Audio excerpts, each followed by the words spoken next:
Queen Elizabeth's last days at Balmoral, where Charles spent his first summer without her. On September 8, 2022, Queen Elizabeth II died at Balmoral Palace. This summer marks the first time the royal family has spent a summer holiday at Balmoral without the late Queen Elizabeth II as monarch.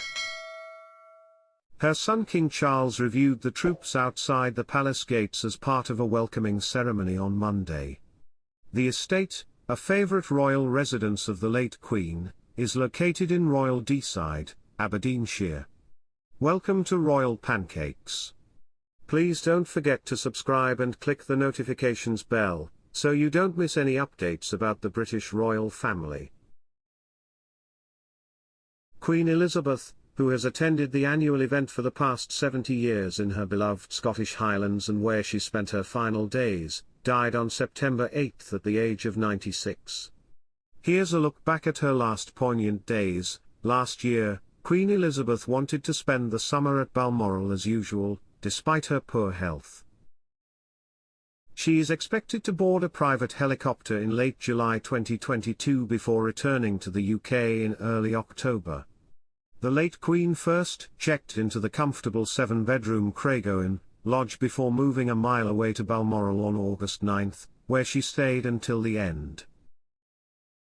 This is a familiar environment for her, as she is surrounded by a number of loyal partners, including back-office cop Paul Weibel Tall Paul and her bodyguard Barry Mitford. The two reportedly bring her the Racing Post every morning and watch TV with her. The beloved Queen was joined by her right hand Angela Kelly, her personal assistant and costume designer, who was also on hand to make sure she was comfortable and not overworked.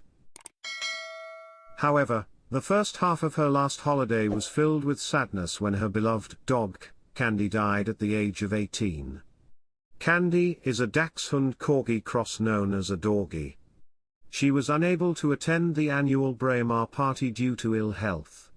But according to the Daily Mail, she really loves weather forecasts on TV, especially those given by the BBC's Thomas Schaffernacker. He was also visited by Pastor Dr. Ian Greenshield, President of the General Assembly of the Church of Scotland, joined the late Queen, King Charles and Princess Anne for dinner and lunch.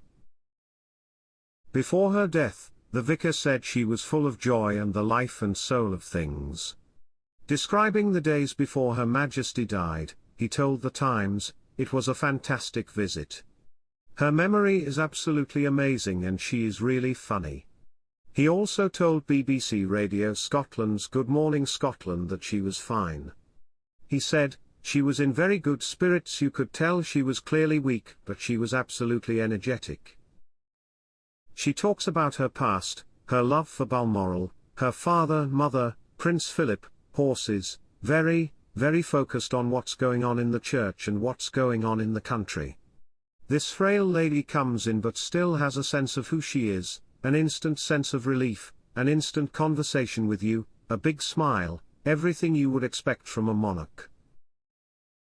As Balmoral is one of the Queen's favourite places, he thought she would be happy to spend her last days there and commemorate a poignant moment. He said, "As I was talking to her, she took me to the window and she was looking out over her garden with great pride and love, and I think that's where she will spend her last days. I think the family will take comfort in that."